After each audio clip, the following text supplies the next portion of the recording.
इस वीडियो में हम लोग बात करेंगे कि अगर मोशन अंडर ग्रेविटी में एयर रेजिस्टेंस को इग्नोर ना करें तो क्या होगा। पहले इस क्वेश्चन को समझ के देखते हैं।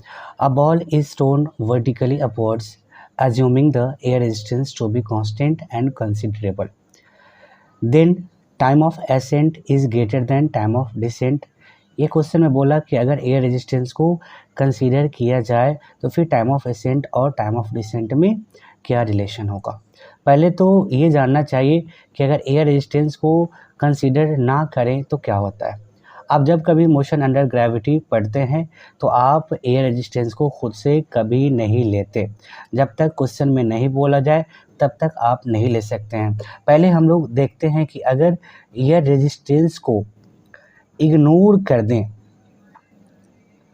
तो क्या होगा। आइए समझते हैं।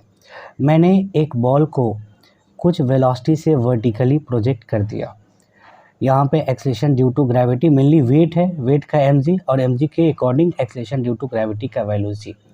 अब ये एक्सेलरेशन इस बॉल के मोशन का सपोर्ट कर रहा है या अपोज कर रहा है, यानी इसकी वेलोसिटी धीरे धीरे डिक्रीज करेगी। करते करते करते करते एक ऐसा टाइम आएगा जहाँ पे इसकी वेलोसिटी 0 हो जाएगी।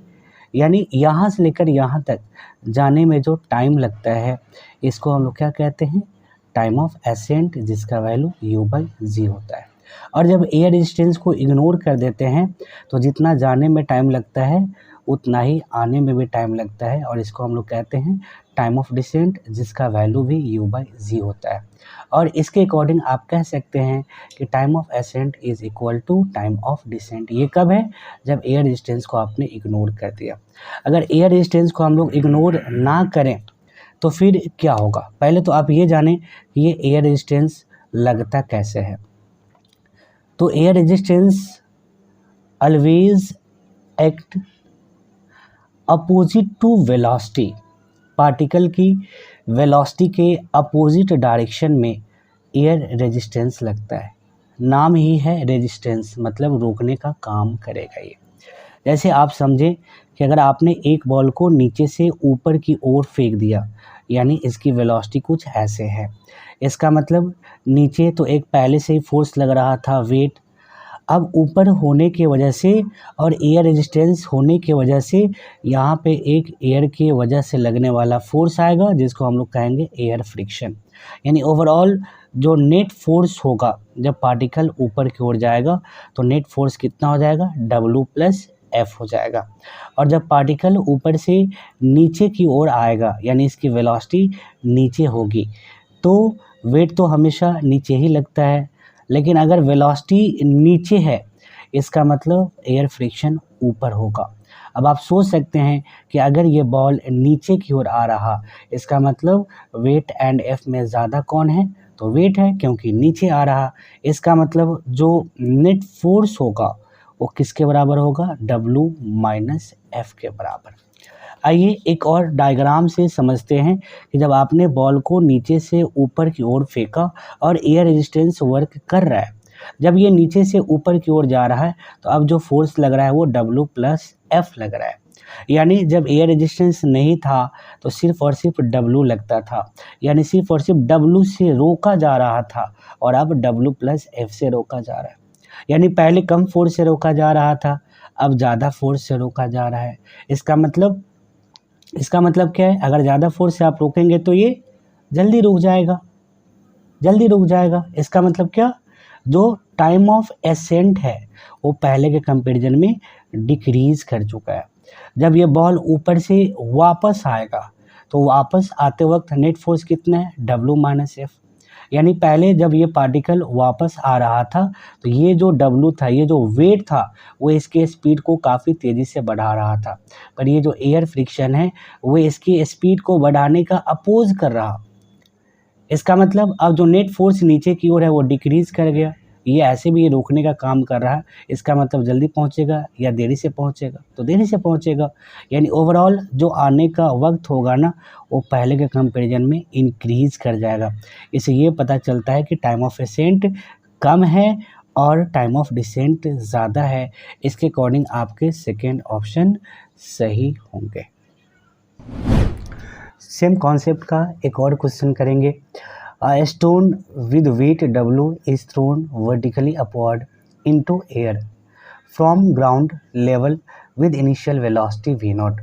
If a constant force F due to air drag acts on the stone throughout its flight, the speed of the stone just before impact with the ground is.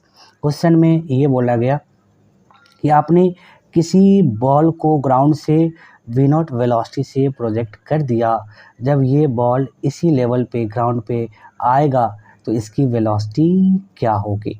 अगर एयर रेजिस्टेंस नहीं होता तो अगर ये v0 से गया है तो v0 से वापस भी आता। अब आप सोच सकते हैं, अभी मैंने बताया कि जब ये ऊपर की ओर जा रहा है तो जो फोर्स लग रहा है वो W प्लस एफ लग रहा है, और जब नीचे की ओर आ रहा है तो W माइनस एफ लग रहा है। यानी ये जो एयर फ्रिक्शन है वो इसके स्पीड के बढ़ने का जो रेट है उसको डिक्रीज़ कर दे रहा है। इसका मतलब ये जो स्पीड होगा ना वो इस v0 से कम होगा। ऐसे भी आप यहाँ से ऑप्शन का सिलेक्शन कर सकते हैं। ये जो v है वो v0 से कम है। v0 से कम होने का मतलब अब आप देख सकते हैं ये v0 W माइनस एफ, यानी ये वाला टर्म कम है और ये वाला टर्म ज़्यादा है, यानी ओवरऑल वैल्यू ये तो कम होगा। यानी ये जो वैल्यू है ना वो v0 से कम है, यानी ये ऑप्शन आपके सही हो सकते हैं। सेकेंड ऑप्शन बी में ये ज़्यादा है ये कम है, ऊपर वाला ज़्यादा होता है नीचे वाला कम होता है तो ओवरऑल वैल्यू ज़्यादा होता है, यानी ये वैल्यू तो v0 से ज़्यादा है, तो ये नहीं हो सकता। ऑप्शन सी में आप देखें ये वैल्यू कम नीचे वाला ज़्यादा, यानी ओवरऑल ये वैल्यू क्या है कम है, तो फिर ये ऑप्शन भी हो सकता। ये वैल्यू ज़्यादा नीचे वाला कम, यानी ओवरऑल वैल्यू ये ज़्यादा होगा, तो ये ऑप्शन भी नहीं हो सकता। यानी ए और सी में कोई ना कोई तो होगा। अब आप सोच सकते हैं कि जब ये बॉल नीचे से ऊपर की ओर जाएगा तो जो फोर्स लगेगा वो W प्लस एफ लगेगा। फाइनली इसकी स्पीड बहुत जल्दी बहुत कम हाइट पे ज़ीरो हो जाएगी, दैट इज़ मैक्सिमम हाइट होगा वो। देन ये वापस आएगा, वापस आते वक्त जो फोर्स लगेगा वो W माइनस एफ लगेगा। अब यहाँ पे देख सकते हैं कि जब ये बॉल यहाँ से मैक्सिमम हाइट पे गया फिर मैक्सिमम हाइट से वापस आया, तो इन दोनों असेंडिंग और डिसेंडिंग वाले केस में कौन ऐसा पैरामीटर है जो सेम है, तो डिस्प्लेसमेंट सेम है। जितना हाइट गया उतना हाइट आया। अब यहाँ से लेकर यहाँ तक एक्सेलरेशन अलग होगा क्योंकि फोर्स अलग है, यहाँ से लेकर यहाँ तक एक्सेलरेशन अलग है क्योंकि फोर्स अलग है। इसका मतलब यहाँ से लेकर यहीं तक एक बार में आप इक्वेशन ऑफ मोशन नहीं लगा सकते, आपको यहाँ से लेकर यहाँ तक एक बार लगाना होगा, यहाँ से लेकर यहाँ तक एक बार लगाना होगा। हम लोग असेंडिंग वाले केस में इक्वेशन ऑफ मोशन लगाएंगे। इनिशियल वेलोसिटी मालूम, फाइनल वेलोसिटी मालूम, इसको s मान लिया जाए एंड ये एक्सेलरेशन मालूम। क्या लगाएंगे आप, v square equal to u square plus 2as।